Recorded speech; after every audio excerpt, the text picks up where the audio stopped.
A Lesson Before Dying, Chapter 10. Our next two visits went pretty much as the first one did. I picked up Miss Emma at her house at around 1:30. My aunt was always there with her, and after she had settled down into the back seat of the car, we drove in silence all the way to Bayonne. Each time we arrived 5 or 10 minutes before the hour. The food was searched. I was asked to take everything out of my pockets, then told to put everything back into my pockets, and we were led down the narrow, dark wood corridor, passing opened office doors where white men and white women carried on their daily routines. The deputy walked a step ahead of us, with Miss Emma directly behind him, and me beside her. At the end of the corridor, we would climb the steps to the first landing, where the deputy would wait a minute to allow Miss Emma to catch her breath. Then we would continue up to the next floor and through the heavy steel door to the cell block. The prisoners would hear us coming, and they would stand at the cell doors with their hands stuck out between the bars. As she had done the first time, Miss Emma promised that they could have the food Jefferson did not eat. As I had done the first time, I gave them the change I had in my pockets, which was always less than $1. Then we would move down the line to the last cell. Jefferson always lay on the bunk, either looking at the ceiling or facing the wall. Each time the deputy opened the door and locked us in. Jefferson had no more to talk about the second or third time than he did the first, and after we had spent an hour with him, we were let out. Each time Miss Emma left the cell crying, and both times she told the young deputy to give the food to the other children. On Friday, our fourth visit, I had left Irene Cole in charge of the school and instructed her to let the children go at 3. If she felt that they had done all their schoolwork before 3, she could dismiss them early because it was getting colder and most of the children would have work to do at home. I had to go down to my aunt's house to get my car. Then I drove back up the quarter to Miss Emma's. Usually she was waiting for me, but not today. I sat out there in the car a good 5 minutes, but no Miss Emma. I didn't want to blow the horn. I thought that might show impatience and disrespect. But still no Miss Emma. The door was shut, and the only thing to give the place any sign of life was a trickle of white smoke rising occasionally out of the chimney. After sitting out there another couple of minutes, I put patience and respect aside. I pressed on the horn hard and long enough for everyone in the quarter to hear it. I had given up my class to take her to Bayonne, and she was not ready, and I wanted them all to know about it. Finally, the door did open. My aunt came out on the porch and pushed the door shut behind her. She stood there watching me. I knew that stand. I knew that look. I knew that she was not coming one step further, and I would have to come to her. She still watched me as I got out of the car and came up the walk. I stopped short of the porch. "Something wrong with you?" she asked me. I wanted to ask that same question about Miss Emma, but I held my tongue. "Don't you know if she was able, she would be out here?"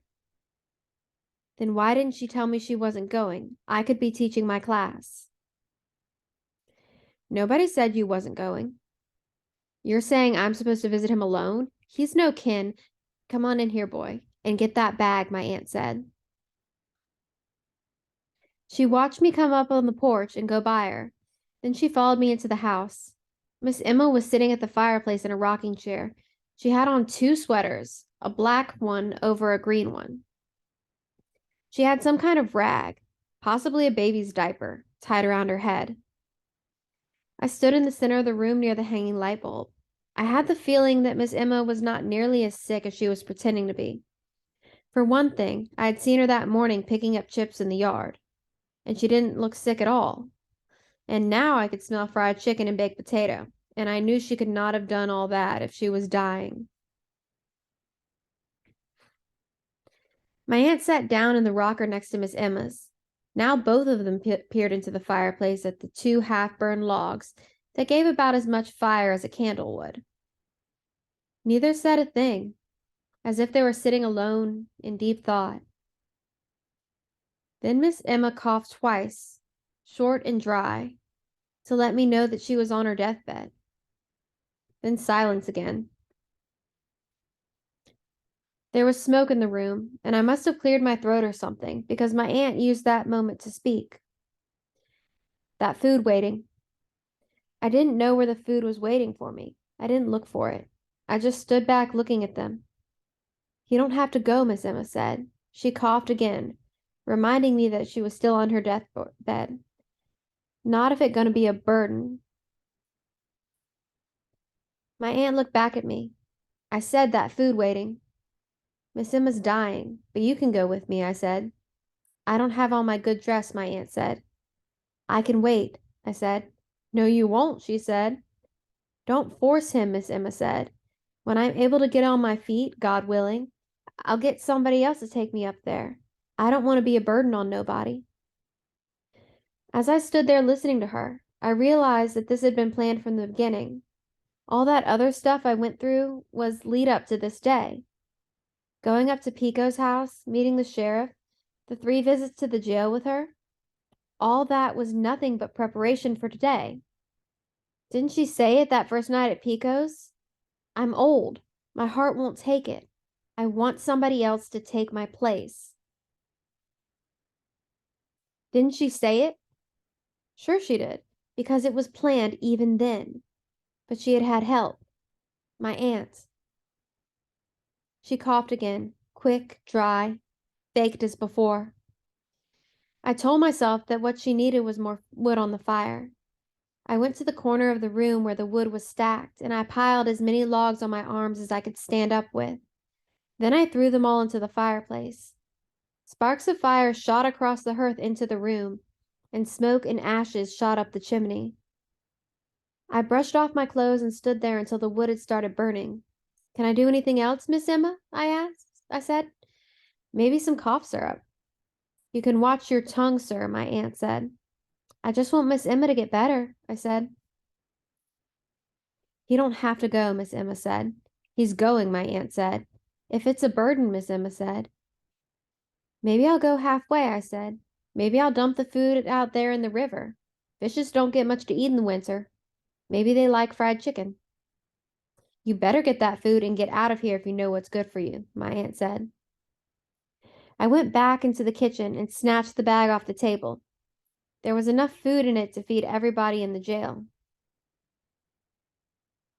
Everything you sent me to school for, you're stripping me of it, I told my aunt. They were looking at the fire, and I stood behind them with the bag of food.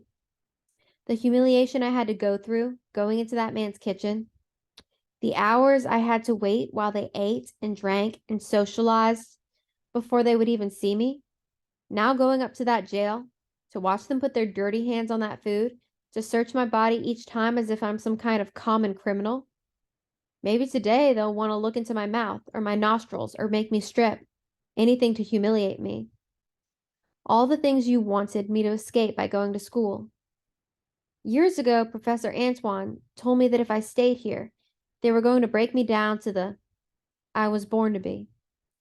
But he didn't tell me that my aunt would help them do it. She got up slowly, heavily, and went to Miss Emma, who had begun to shake her head and cry. Miss Emma sincerely did not want me to go now, but my aunt had not changed her mind for a moment. I'm sorry, Mr. Grant. I'm helping them white people to humiliate you. I'm so sorry. And I wish they had somebody else we could turn to, but they ain't nobody else.